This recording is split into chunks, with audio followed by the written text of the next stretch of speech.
दोस्तों, मैं अगर आपसे पूछूं कि जब आप स्कूल जाते थे तो आपको कितने पैसे मिलते थे, ये दोनों सेंटेंस एक हैं कि अलग अलग हैं? मैं रिपीट करता हूं, जब आप स्कूल जाते थे तो आपको कितने पैसे मिलते थे? आप देखेंगे कि ये दोनों सेंटेंसेस अलग अलग हैं। एक, जब आप स्कूल जाते थे, इट मींस इस सेंटेंस में आप काम कर रहे हैं। दूसरा सेंटेंस है आपको कितने पैसे मिलते थे। यहां पर आप बताएंगे कि यहां पर आपको पैसे देता कौन था। मम्मी देती थी, पापा जी देते थे, भाई बहन चाचा ताऊ, कोई भी दे सकता है। बट उस सेकंड सेंटेंस में कौन पैसे देता था ये मेंशन नहीं है। इसी के साथ आपको दूसरा एग्जांपल देना चाहता हूं। जब मेरी मम्मी कपड़े धोती थी तो कभी कभी कपड़े सही नहीं धुलते थे, यानी साफ नहीं धुलते थे। तो देखिए, जब कभी मेरी मम्मी कपड़े धोती थी, धोता कौन था? मम्मी। इस सेंटेंस में मम्मी काम कर रही हैं तो मम्मी यहाँ पे एक सब्जेक्ट है, एक डूअर है। कपड़े कभी कभी साफ नहीं धुलते थे।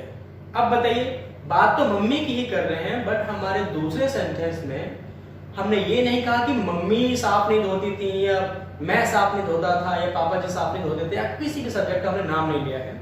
बट हम बस इतना कह रहे हैं कि कपड़े साफ नहीं धुलते थे। तो ये दोनों सेंटेंसेस आपको देखने में दोस्तों सेम लग रहे होंगे, पर दोनों ही अलग अलग हैं। वो कैसे कैसे हैं, आइए मैं आपको एक बार दिखाता हूं। देखिए, इस सेंटेंस को हम दो तरह से यहाँ पार्ट में डिवाइड हमने किया है। और फर्स्ट है ए, देखें यहाँ, इस ए का मतलब है एक्टिव सेंटेंस। एक्टिव मीन्स मैं काम करूंगा या आप काम करेंगे या कोई और काम करेगा, means someone should be there to work. तो जब कोई काम करने वाला कहीं होगा, that is an active sentence. Second is an passive sentence. Passive is what?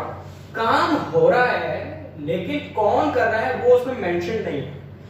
कई बार ये स्कूल्स में, ट्यूशंस में, कोचिंग्स में इस तरह की चीजें पढ़ाई जाती हैं कि किसी के द्वारा कोई काम करवाया गया या किसी के द्वारा कोई काम करवाया जाता है। हो सकता है कि आपने भी पढ़ा हो, पर मैं समझता हूं कि हम लाइफ में इस तरह की बातें यूज नहीं करते कि ये शर्ट मेरे पिताजी द्वारा दी गई, या ये पेन एक विद्यार्थी द्वारा दिया गया, या मुझे ऑटो ड्राइवर द्वारा यहाँ, या मेरे ड्राइवर द्वारा छोड़ा जाता है। I don't think we just speak these sentences.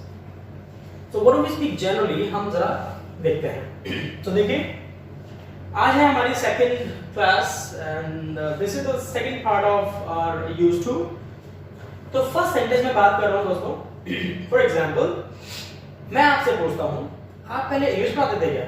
मान के चलिए आप बहुत अच्छे खासे दिख रहे हैं, पढ़े लिखे, और इंग्लिश में बोलते हैं और बहुत ज्ञानी वाली बात करते हैं, समझाने वाली बात करते हैं, तो मन में एक मेरे गेस्ट जाके कि शायद आप इंग्लिश पढ़ाते होंगे। So to ask and to confirm this question, मैं आपसे पूछूंगा, आप पहले इंग्लिश पढ़ाते थे? So this is just directly question, क्या आप इंग्लिश पढ़ाते थे? ये डायरेक्टली किताबी क्वेश्चन हो जाएगा। और मैं नहीं समझता कि क्या आप भोजन पकाते हैं, क्या माताजी भोजन पकाती हैं, क्या आप वहां गए थे, इस तरह के सेंटेंसेस आप लोग शायद बाहर बोलते होंगे। और हम बोलते हैं जनरल, मम्मी गई थी वहां पे, खाना बना दिया, टी शर्ट नहीं लिए, हम ऐसे बोलते हैं। So we just learning on this mode. तो दोस्तों क्वेश्चन है, आप पहले इंग्लिश पढ़ाते थे? सो क्वेश्चन कर रहे हैं, डिड पहले लगेगा, जैसे हमने लास्ट अपनी क्लास में सीखा। डिड कौन सिखाते थे? आप। Did you used to teach English earlier? Clear? अब अगर आप इंग्लिश पढ़ाते थे तो आप क्या बनाएंगे? हाँ, मैं इंग्लिश पढ़ाता था, आई यानी यस लगा के, यस इधर आ जाएगा, yes I used, second form, used to teach English. And if your answer is no, तो फिर आप कहेंगे नहीं नहीं मैं नहीं पढ़ाता था, I did not used to teach English. मेरा भाई पढ़ाता था। अब भाई पढ़ाता था, is that positive sentence or negative? Obviously positive. तो अब यहाँ ले आएंगे भाई को, क्या बोलेंगे? My brother. क्या बोलेंगे? My brother use की सेकंड फॉर्म हो जाएगी used to teach English. So आप ये देखेंगे कि इन सेंटेंसेस में काम कौन करता है, या कौन कर रहा था, या किसने काम किया था, या कौन करता था। यहाँ पे सब्जेक्ट आप देख रहे हैं, पहले आप आया, फिर मैं आया, मेरा भाई आया, तो यहाँ पे काम करता है आपको नजर आएंगे। अब हम सेम सेंटेंस नीचे बनाने वाले हैं और यहां से आप आइडिया लगाइएगा कि डिफरेंस क्या है। तो देखिए, यहां हमने सीखा, आप पहले इंग्लिश पढ़ाते थे, सेम चीज हम यहां बनाएंगे, बट थोड़ा सा पैसिव वे में। आपको पहले इंग्लिश पढ़ाई जाती थी क्या? क्या पूछा आपने? आपको पहले इंग्लिश पढ़ाई जाती थी, हमने ये नहीं पूछा कि पढ़ाता कौन था। वी जस्ट आस्किंग आपको कौन पढ़ा रहा है, जो पढ़ा रहा है हमने उसका नाम नहीं लिया। सो यहाँ पे आप काम नहीं कर रहे हैं दोस्तों। सो आई नाउन भी होता है, ऑब्जेक्ट भी होता है, सब्जेक्ट भी होता है, चीजें एक्चुअली बहुत सारी हैं। सो एक 5 10 15 20 मिनट की वीडियोस में ये सब चीजें एक साथ क्लियर नहीं की जा सकती। फिर भी मैं कोशिश करूंगा कि एक भी चीज हमसे और आपसे बचे ना। तो देखिए आप यहाँ पे क्या काम कर रहे हैं, ऑब्जेक्ट। बाय द वे मैं ऑब्जेक्ट थोड़ा सा फिलहाल बता दूं कि ऑब्जेक्ट में कैसे यूज करना है इस सेंटेंस को। ऑब्जेक्ट का मतलब मान के चलिए ये एक पर्सन है और एक ये है, इसने इसको चाटा मारा, इसने इसको चाटा मारा। अब इसने मारा है तो ये है सब्जेक्ट, जिसको मारा वो है ऑब्जेक्ट। क्लियर हो गया? इसने इसको मारा तो ये कौन हो गया, ऑब्जेक्ट। अब इस सेंटेंस में कैसे बोलेंगे? अब आपने तो नहीं पता या आपको तो नहीं पता कि चाटा किसने मारा, तो इस पर्सन को हम यहाँ हटा देते हैं। अब आप कह रहे हैं पिटे हो गया, तो देखिए आपने क्या पूछा, पिटे हो क्या, पिट के आए हो क्या?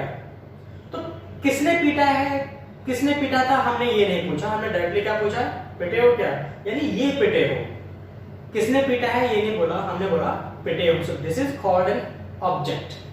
तो वही ऑब्जेक्ट हम यहाँ लाएंगे क्योंकि हम यहाँ पढ़ाते नहीं थे, हमें पढ़ाया जाता था। सो देखेंगे आप, मैंने पहले से यहाँ पे रूल लिखे हुए हैं ताकि ज्यादा लिखने में टाइम वेस्ट ना हो। सो क्वेश्चन करना है कि पहले आपको इंग्लिश पढ़ाई जाती थी, डिड यू, आपको पढ़ाई जाती थी, यू आएगा। यूज्ड टू, तो यूज्ड टू तो उतना ही रहेगा, बस आज हम थोड़ा सा एक ऐड कर रहे हैं और वो है टू के बाद बी लगाएंगे, क्योंकि ये सेंटेंस पैसिव में है इसीलिए हम इसमें बी लगा रहे हैं।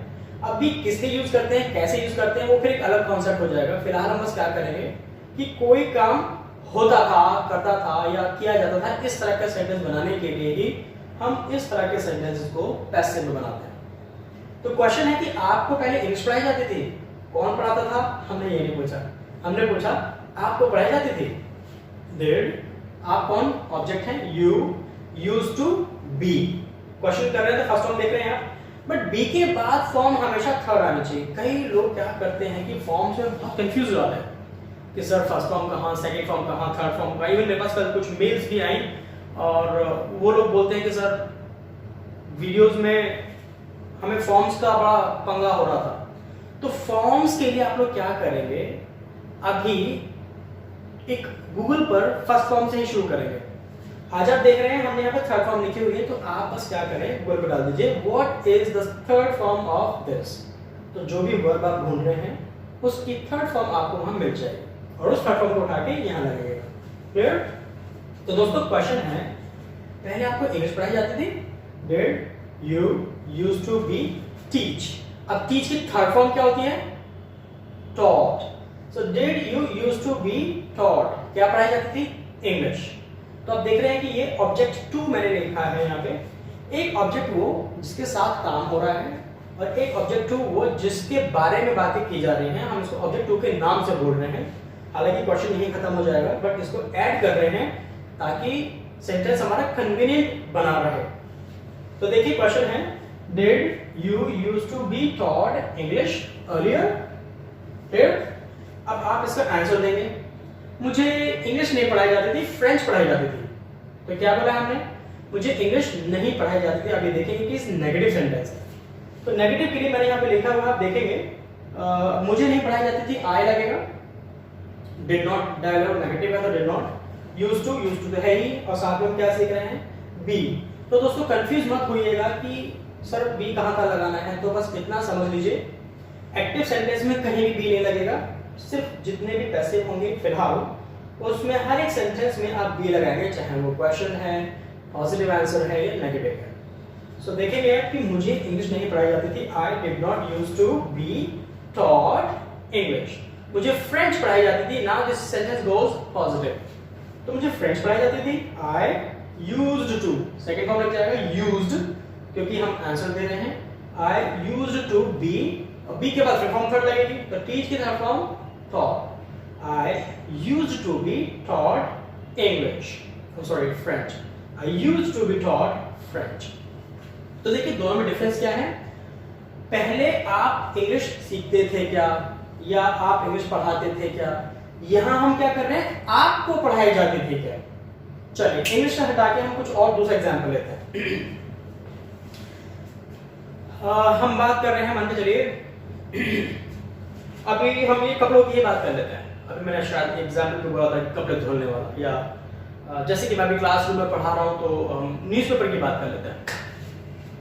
अब मान के चलिए कि आपने देखा किसी की रीडिंग बहुत अच्छी है, and that's really wonderful. So you just asking the question to him कि यार पहले तुम न्यूज़पेपर पढ़ते थे क्या? तो देखिए क्वेश्चन है, पहले तुम न्यूज़पेपर पढ़ते थे क्या? इसमें जाएगा कि उसमें जाएगा? काम कौन कर रहा है? Subject. It means this becomes N active sentence. तो पहले तुम न्यूज़पेपर पढ़ते थे क्या? सेम सब कुछ वही रहेगा। Did you used to read newspaper earlier? अगर पढ़ते थे, yes I used to read. अगर नहीं पढ़ते थे, I am not used to read. Clear हो गया? अब पैसिव में बनाने के लिए आपको आप पढ़ते थे, हम पढ़ते थे, ये नहीं बोलना है। जो चीज पढ़ी जाती थी means that is called an object, आप उसको पहले लेकर आएंगे। पहले न्यूज़पेपर पढ़ा जाता था वहां पे, क्लास में, स्कूल में, घर में, ट्यूशन में, कॉलेज में, जहां भी। तो पहले न्यूज़पेपर पढ़ा जाता था क्या? पहले न्यूज़पेपर पढ़ा जाता था क्या? डिड कौन पढ़ा जाता था, आदमी या न्यूज़पेपर? न्यूज़पेपर। उस न्यूज़पेपर को हम यहाँ पहले लाएंगे। Did newspaper used to be, read की third form read, yes, read, read, read। ये तीनों फॉर्म्स लिखने में तो सेम होती है बट बोलने में अलग होती है। So did newspaper used to be read earlier? Clear? अब अगर हम बोलेंगे कि नहीं, इंग्लिश न्यूज़पेपर नहीं पढ़ा जाता था, हिंदी न्यूज़पेपर पढ़ा जाता था, डायलॉग नेगेटिव बनाने हैं। इंग्लिश न्यूज़पेपर पहले लगेगा क्योंकि हम ऑब्जेक्ट की बात कर रहे हैं। So English newspaper did not used to be taught, I'm sorry, read।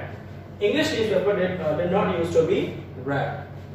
Hindi newspaper पढ़ा जाता था, Hindi newspaper used to be, यहाँ पे देखेंगे आप सेकंड फॉर्म लिखेंगे, used to be read।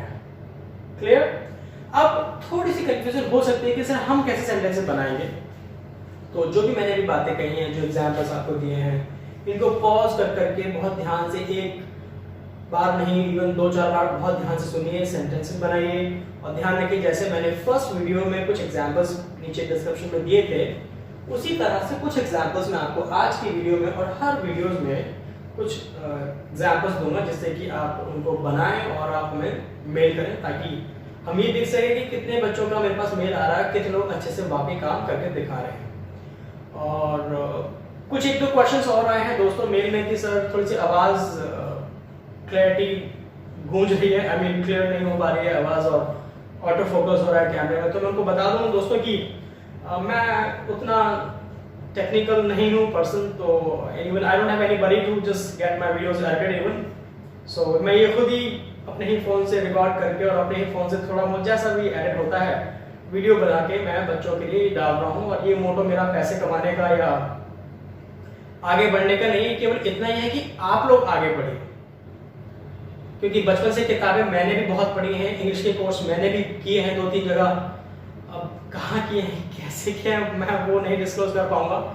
बस फिलहाल यही कहूँगा कि मैं आपको जो भी समझा रहा हूँ या जो भी पढ़ा रहा हूँ वो सिर्फ अपने एक्सपीरियंस का एक पार्ट है, जिससे कोई भी इंग्लिश बोलना शुरू कर सकता है, चाहे वो गूंगा ही क्यों ना हो। गूंगा मतलब वाकई वाला गूंगा नहीं, मतलब बिल्कुल ही बोल ना पाता, बस उतना करे वो।